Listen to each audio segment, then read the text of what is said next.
Bueno, buenos días a todos, muchas gracias por estar.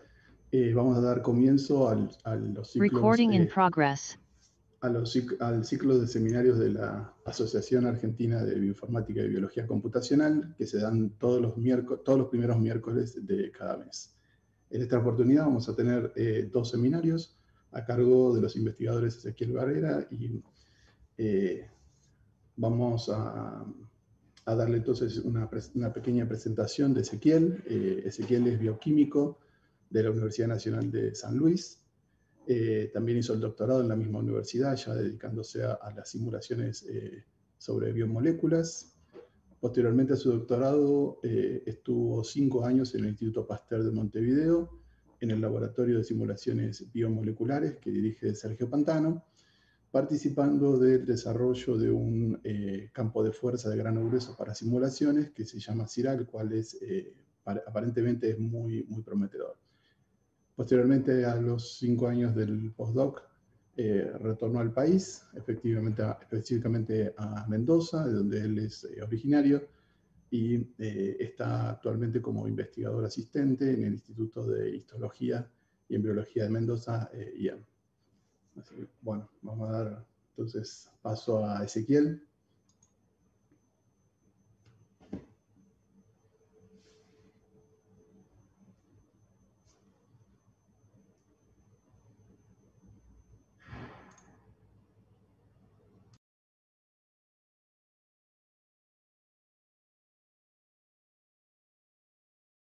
Ezequiel, estás muteado. Perdón. Bueno, te agradecía, Diego, y también agradezco a la A2B12 por darme el espacio para compartir mi trabajo.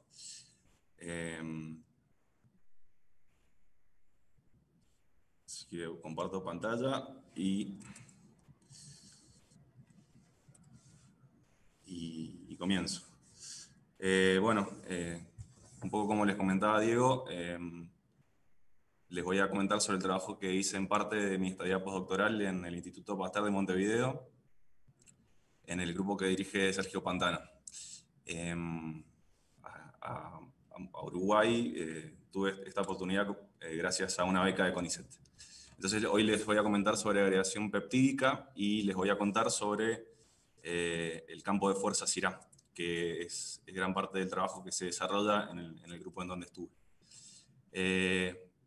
Los campos de fuerza y los modelos de tipo grano grueso básicamente lo que hacen es reducir grados de libertad al agrupar átomos en partículas de mayor tamaño, ¿sí? Tratando de mantener las propiedades físico-químicas de estos átomos que se agrupan. Entonces, de esta forma, con este tipo de modelos se pueden alcanzar tiempos de simulación más largos y también se pueden trabajar con sistemas mucho más grandes. Básicamente, CIRA tiene una granularidad baja que se llama en lo que tiene que ver con el backbone de las proteínas. Esto quiere decir que varios de los átomos son representados, tanto el nitrógeno como el carbono alfa, como el oxígeno carbonílico del backbone. Entonces, de esta forma se pueden reproducir correctamente los torsionales permitidos de las proteínas, y junto con las cargas parciales que tienen estos átomos, se pueden reproducir también muy bien las estructuras secundarias, sin la necesidad de utilizar restraints posicionales. Entonces, esto también permite ver a lo largo de las simulaciones cambios conformacionales que no se podrían ver de otra forma. Bien, entonces, CIRA básicamente trabaja con un hamiltoniano clásico, que tiene sus términos enlazantes y no enlazantes, como se puede ver aquí, y este tipo de hamiltonianos es el que emplean los motores de simulación más comunes, más populares, como AMBER y GROMACS. Por eso es que puede utilizarse directamente con estos dos. El campo de fuerza CIRA tiene un enfoque top-down que se llama, que se emplea para ajustar los parámetros, ¿sí? Y para proponer estos parámetros, en donde los mismos se ajustan para reproducir propiedades estructurales de proteínas conocidas, ¿sí? Que han sido determinadas con alta resolución. principalmente con técnicas de cristalografía de rayos X. Entonces, por ejemplo, el RMSD de estas proteínas es una de las propiedades más sensibles para ajustar y definir estos parámetros. Bueno, el universo CIRA se completa con solvente explícito, con contraiones, con cationes divalentes, con fosfolípidos, ADN y modificaciones post-traduccionales de proteínas. Entonces, bueno, ya entrando en el tema de mi charla, les voy a comentar cómo se armaron los sistemas para estudiar los procesos de agregación peptídica. En un primer paso, lo que se hizo fue evaluar la capacidad del campo de fuerza para este tipo de procesos de agregación peptídica. Entonces se trabajó con tetrapéptidos que fueron simulados en cajas de simulación con solvente explícito.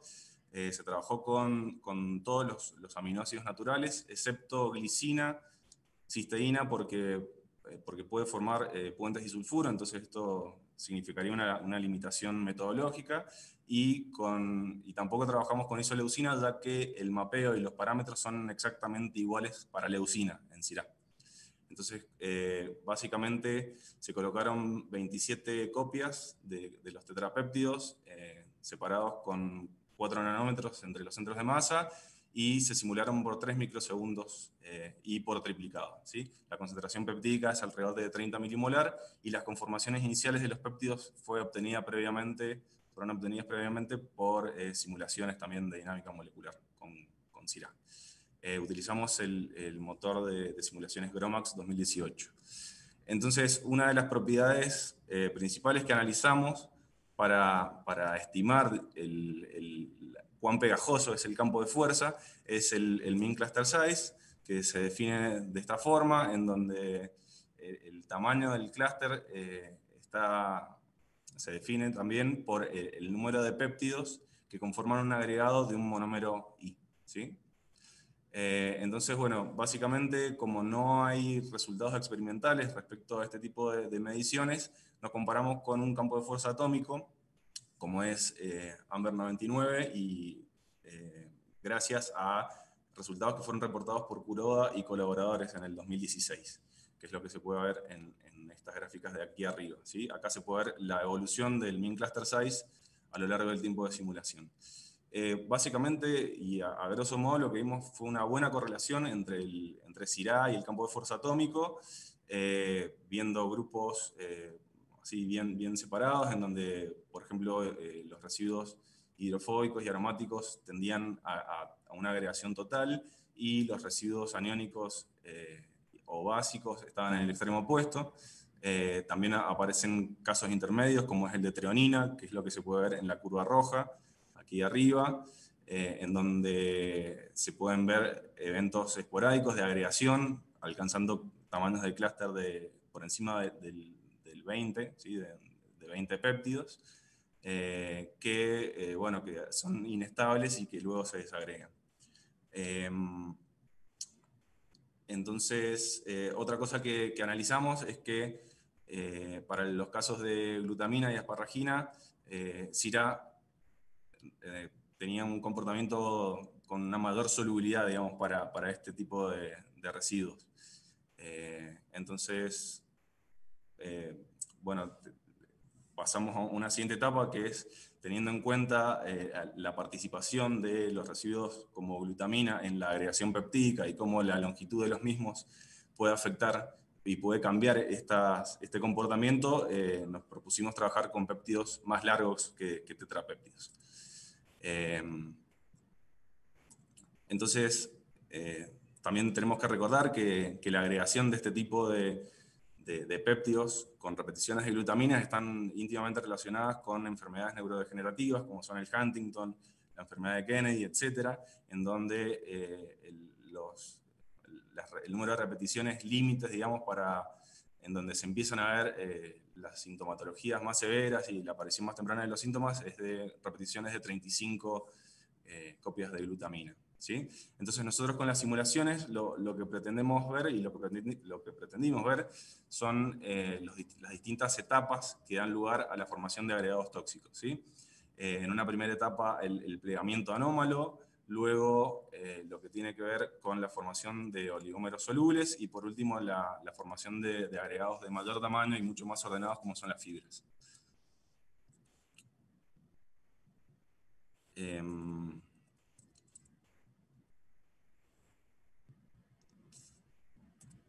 Bien, entonces, como les comentaba, extendimos el número de repeticiones, entonces trabajamos, por ejemplo, con un Q11, ¿sí? con péptidos con 11 residuos de glutamina, que mostraron un comportamiento distinto a lo que veíamos con Q4, que les había nombrado anteriormente, en donde se ve un equilibrio entre especies monoméricas, como se ve acá en la curva negra, y especies diméricas y triméricas a lo largo de los 3 microsegundos de simulación.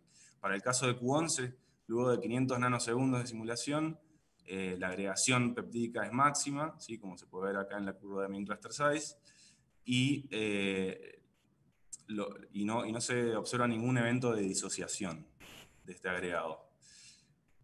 En los primeros 500 nanosegundos lo que pudimos ver fueron algunas especies intermediarias, como son dímeros y trímeros, que se estabilizan por puentes de hidrógenos que están dados entre los átomos del backbone del péptido, ¿sí? Y luego de los 500 nanosegundos hay un crecimiento exponencial en el contenido de estructura secundaria, como se puede ver acá abajo, y se terminan formando estructuras de tipo cross beta sheet o con apilamiento de hojas betas que están estabilizadas por las cadenas laterales, esta vez de glutamina. Entonces, al poder ver en tiempos de simulación alcanzables, digamos, que fueron 5 microsegundos en nuestro caso, todo este proceso de agregación a partir de péptidos desordenados, luego formación de especies intermediarias y agregados maduros, esto nos invita, digamos, a proponer, por ejemplo, sistemas en donde se trabajen con inhibidores de la agregación peptídica, ¿sí? Entonces nosotros propusimos dos sistemas juguetes, uno con un pentapéptido de glutamina y otro con un pentapéptido que tiene, aparte de glutaminas, un residuo glutamato, y estudiamos cómo estos afectaban la cinética de agregación de Q11. Como se pueden ver en las gráficas, el tamaño final de los agregados fue el mismo en presencia de los inhibidores o de los candidatos a inhibidores, llamémosle, pero sí se vieron afectadas, por ejemplo, la cinética de agregación, en donde se vio enlentecida en ambos casos, y en donde también se vieron eventos de disociación, que no se habían visto anteriormente para Q11, ¿sí? Entonces, claramente esto abre puertas para proponer otro tipo de moléculas, de péptidos pequeños o moléculas pequeñas, para tratar de inhibir estos procesos de agregación. Bueno, ya trabajando con longitudes de polyQs que están relacionadas con sintomatología en enfermedades neurodegenerativas, trabajamos con Q36, ¿sí? En donde en la bibliografía se puede ver cómo se proponen distintos modelos de agregación para este tipo de péptidos, ¿sí? Uno de ellos es el modelo de nucleación-elongación, en donde para que se dé lugar a este tipo de agregados, primero tiene que haber, hay una etapa que es una etapa limitante, digamos, donde es necesario que un péptido desordenado se pliegue en una estructura de tipo beta-herpin para recién después agregar más péptidos desordenados y que luego van a madurar a estructuras con alto contenido de hoja beta. Sí, ese es un modelo. Otro modelo también que se propone en la bibliografía es el de la asociación y la conversión conformacional, en donde en este caso no es necesario la formación de un núcleo de tipo beta-herpin, como habíamos visto arriba, sino que los péptidos se podrían unir desordenadamente y luego madurar en etapas posteriores. Lo que nosotros vimos durante las simulaciones es que el modelo que más se ajusta, digamos, a nuestras simulaciones es el modelo primero que les nombré, el de nucleación y elongación, ya que en todos los eventos de crecimiento, digamos, del agregado, vimos que era necesario primero la formación de un beta-herpin para luego un péptido desordenado unirse a esta región y finalmente madurar a estructuras con alto contenido de hoja beta. Bien, entonces después, o sea, analizando las morfologías finales de los agregados que obtuvimos tanto con Q11 como con Q36, esto lo comparamos con estudios que se habían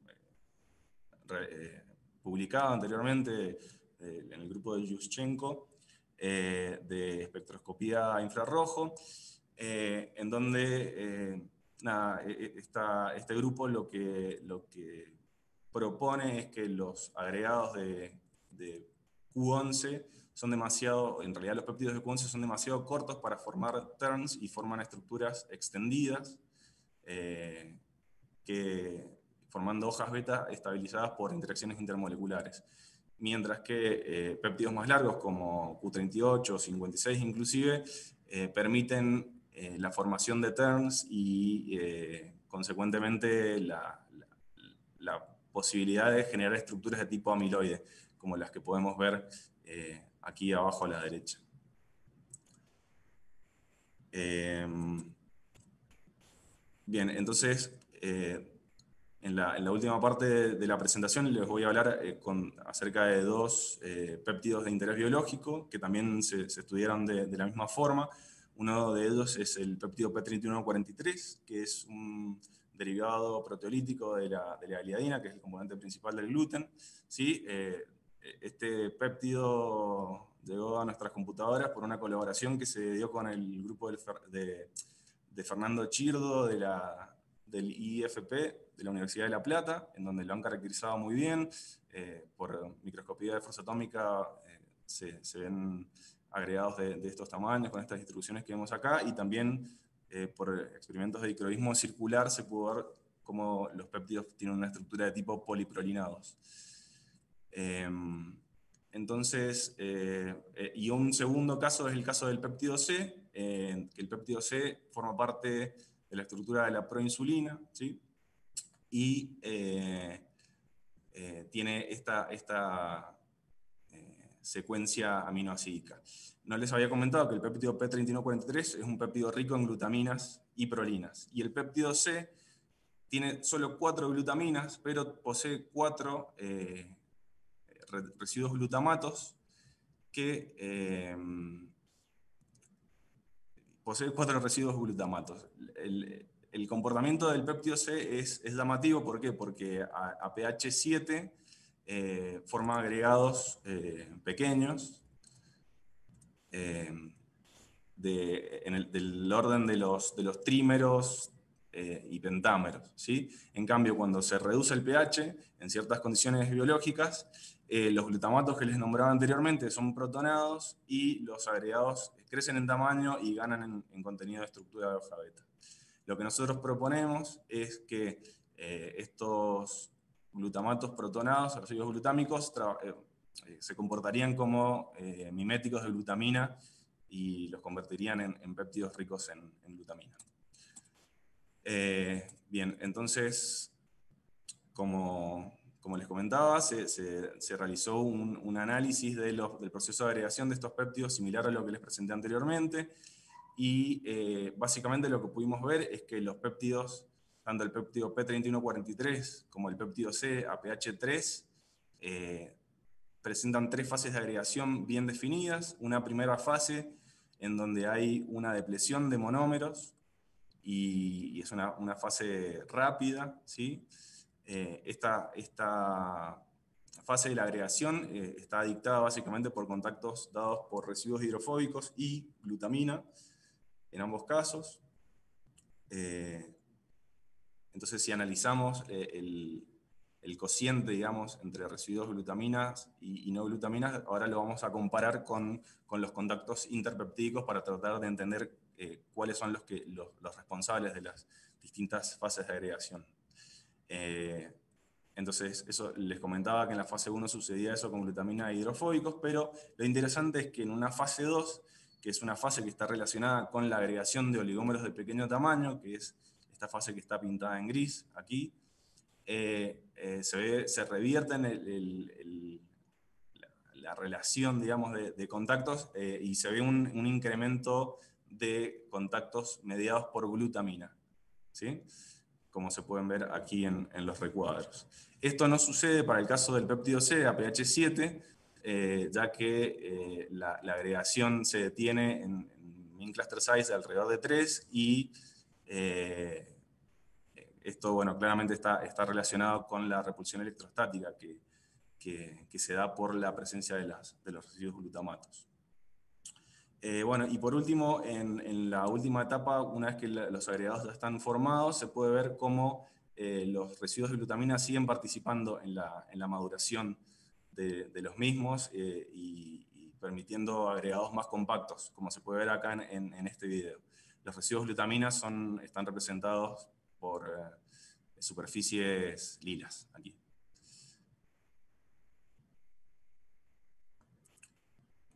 Bien, entonces, en resumen, lo que pudimos analizar con nuestro set de simulaciones es cómo el campo de fuerza puede reproducir el comportamiento de la agregación peptídica de péptidos de poliglutamina en función de la extensión de los mismos, ¿sí? Y bueno, y por otro lado vimos también cómo en el caso de sistemas heterogéneos, las glutaminas son claves a la hora de etapas de agregación que tienen que ver con la asociación de oligómeros de pequeño tamaño molecular, ¿sí? Otra cosa que me olvidé comentar es que, bueno, que con estas simulaciones también se brindó evidencia acerca de mecanismos de agregación para péptidos de tamaños mayores como Q11 y como Q36. Bien, todas las simulaciones que se realizaron se pueden encontrar en un dataset que está en la página de Mendeley, y bueno, estas estructuras, estas trayectorias, mejor dicho, no tienen solvente y están backmapeadas a estructuras atómicas para una mejor comprensión del público en general, del modelado, ¿no? Y bueno, y por último, para cerrar, en algún momento de la charla les comenté sobre cómo es importante tener estructuras iniciales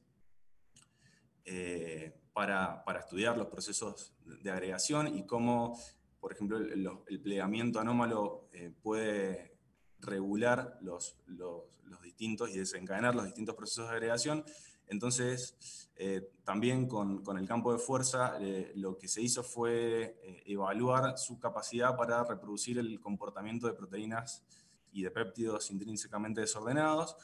Un ejemplo que les nombro rápidamente es el caso de P3143, que es el que les había nombrado anteriormente, en donde hay disponibles en el Protein Data Bank ensambles de estructuras obtenidas por resonancia magnética nuclear. Entonces, cuando las comparamos con nuestras simulaciones, como se puede ver en estos gráficos de RMSD bidimensionales, tuvimos una muy buena concordancia con los resultados experimentales, logrando valores de RMSD en algunos casos menores a 2, y el campo de fuerza fue sensible a mutaciones puntuales, ya que estos tres ejemplos corresponden al wild type y a mutaciones de prolina por alanina y fenilalanina por alanina.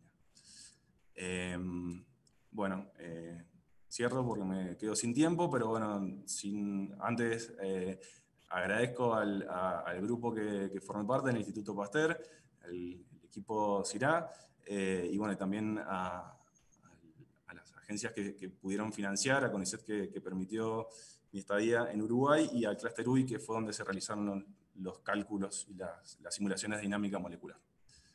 Gracias.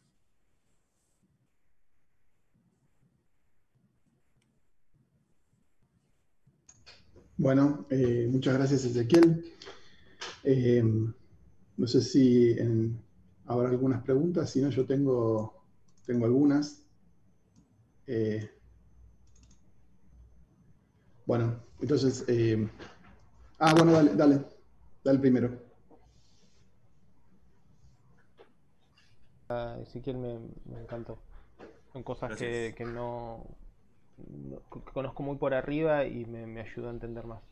Te hago una pregunta respecto de casi de lo último que presentaste, em, respecto de la simulación de IDPs y cómo reproducen datos experimentales, ¿no? Con Sira.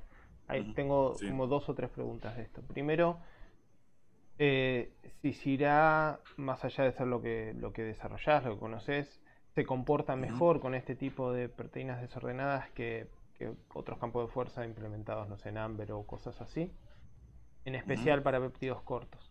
Segundo, cómo reproducen las simulaciones, los péptidos, creo que en este caso son fragmentos de PDBs, ¿no? De partes de PDBs más grandes, ¿es verdad? En el caso de las IDPs Sí, de sí, los sistemas que aparecen aquí al final. exacto, en esa. Esos son... Eh, no, no, o sea, las simulaciones están hechas con los péptidos completos, tanto de alfa-sinucleína como de esta antitoxina, péptido beta-amiloide, el péptido C Ujú. y el péptido P3143, que son estos dos que también presenté en estudios de agregación. Ah, ok, ok. Pensé que eran como el segmento 31-43 era parte uno grande. Bueno, y a eso iba la pregunta, digo, ¿cómo reproducen estos péptidos cuando los péptidos son, por ejemplo, cadenas independientes unidas a otras cadenas como parte de una PB grande o cuando están, si vos lo simulás, digamos, en el vacío, si difieren y si reproducen bien los condicionamientos asociados a la unión a otra proteína, por ejemplo? Eh, bueno, respondiendo a tu primera pregunta, no hemos hecho una comparación sistemática, digamos, con otros campos de fuerza. O sea, sí, seguro que Cyrano es el primero ni el único campo de fuerza que está trabajando con este tipo de péptidos. Por ejemplo, hay un trabajo sobre Charm que es muy interesante y donde han eh, detallado muy bien, digamos, la capacidad tanto de reproducir estructuras, o sea, proteínas estructuradas como IDPs, que es un poco lo que también se ha tratado de hacer acá con CIRA. Eh, Después, bueno, lo segundo que comentabas, sí, los péptidos son, son las secuencias completas, ¿sí? Eh, Syrah trabaja con solvente explícito solamente, así que no se hacen simulaciones al vacío. No sé si por ahí va tu pregunta. Sí, sí, claro, exacto, porque digo, quizás cuando vos simulás en el vacío con uno u otro solvente o en alguna interacción, digamos, no te digo un docking, pero sabiendo y teniendo en cuenta que lo que está rodeando al péptido no es solvente, sino otra cosa con la que establece interacciones de cierto tipo, eso podría Sí. cambiar las estructuras a las que se llegan, digo. Por eso te preguntaba Bueno, perdón, si sí, justamente estaban haciendo la simulación como parte de un péptido en el caso de lo que tenés a la derecha, ¿no? Donde me dice el RMSD, claro, digo, si sí. de contexto ahí. Bueno, está, el ejemplo este de P3143 está bueno para responderte. Eh, Estos resultados que están acá es teniendo en cuenta al péptido solo, aislado, ¿sí? En solvente, ¿sí? Pero también seguimos, digamos, las estructuras de P3143 adentro de un agregado proteico, un agregado peptídico, de 50 copias del péptido, ¿sí? Entonces, eso representaría un entorno distinto a un péptido en solución. Y comparándolo con resultados, por ejemplo, de dicroismo circular, vemos eh, un comportamiento razonable, ya que, o sea, esto no está en la presentación, pero para el caso de P3143, este contenido de poliprolina que les nombraba en algún momento de la presentación, eh, cambia a contenidos de hoja beta mayores a medida que se va formando el agregado, y eso se puede ver en las simulaciones con nuestro campo de fuerza. Ezequiel, Ah, ¿te puedo hacer un par de consultas? Sí, claro. Bueno, mi nombre es Sebastián Fernández de la Universidad de Quilmes y estamos empezando a trabajar con CIRA. Te quería consultar tres cosas. La primera, si para las IDP tuviste que tocar o modificar algo en los parámetros de CIRA o los usaste directamente igual como una proteína globular. No, no, los parámetros son los mismos, o sea, no hay que Ajá. hacer ningún tipo de ajuste.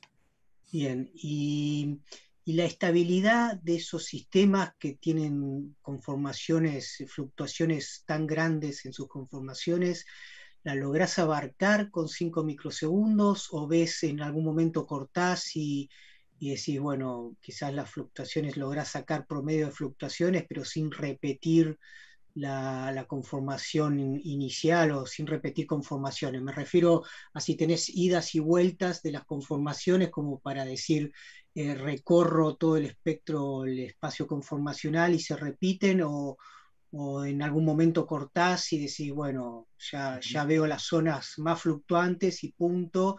Puede ser que más tiempo de dinámica cambie, no sé, es decir, ¿qué reflexión tenés sobre eso? Sí, ¿te referís a los péptidos en solución como las IDPs Sí, o a sí, sistemas de sí, agregación? sí. No, o sea, por ejemplo, en esta gráfica de RMSI bidimensional se puede ver esto que comentás. Ujú. Los péptidos intrínsecamente desordenados tienen fluctuaciones que están en el orden de los 10 nanosegundos, ¿sí? Sí. Y esto no está cuantificado, ¿no? Pero si analizás el eje de la SI, estos son 100 nanosegundos, los últimos 100 nanosegundos de simulaciones creo son 2 microsegundos, no recuerdo bien ahora, y entonces aproximadamente cada 5 o 10 nanosegundos ves cambios en el patrón de colores, que eso de alguna forma te está dando Ujú. idea cada cuánto va cambiando la Es decir, frecuencia con la que va cambiando la estructura. esa, Una alternativa para esto que se hace normalmente es trabajar con distintas réplicas, por triplicado, por está bien, quintuplicado, está de esa bien. forma tratar de explorar el espacio conformacional de la mejor forma. Y en general siempre hay un periodo previo de lograr adquirir un régimen de fluctuación en torno a equilibrio, ¿no? Las primeras que mostrabas vos, hasta que se formaban los distintos elementos de estructura secundaria, había un periodo de reacomodo, ¿no? Que Sí, suele ser más largo que en las simulaciones atómicas, o estamos hablando de las mismas escalas de tiempo. Es decir, todo se refiere al grado de estabilidad, digamos, que logras sí, en los sistemas, si hay elementos de estructura secundaria que se terminan desordenando o no se sí. forman eh, Sí, lo que pasa que o sea, los gráficos de estructura secundaria que les mostré, eh, por ejemplo, acá, ujú. Sí, esto tiene que ver con la agregación peptídica, no solo con el cambio conformacional de un péptido solo en solución. claro. Ah, Entonces, está bien, está bien, está este bien. crecimiento abrupto tiene que ver con la agregación, ¿no? Que es Ujú. lo... Está bien, tenés razón, tenés razón. Y la última pregunta, ¿vos probaste el CIRA con minimizaciones? Perdón que me meta, chicos. ¿Cómo, cómo? Ah, Perdón, Sí, pero estamos fuera de tiempo. bueno, Por favor, que listo, sea la última listo. pregunta y muy rapidita. sí. Bueno, si probaste con minimizaciones, se mantiene relativamente estable el sistema. Si minimizás, la estructura se mantiene relativamente cerca de la estructura antes de minimizar. Minimizar, O te referís a convertir a reducir la escala energía para atómica. obtener, sí, un mínimo de energía, o eso Eh, no trabajaron. no lo hemos trabajado. Está bien, bueno, Bueno, listo, no pregunto Gracias más por las nada. preguntas.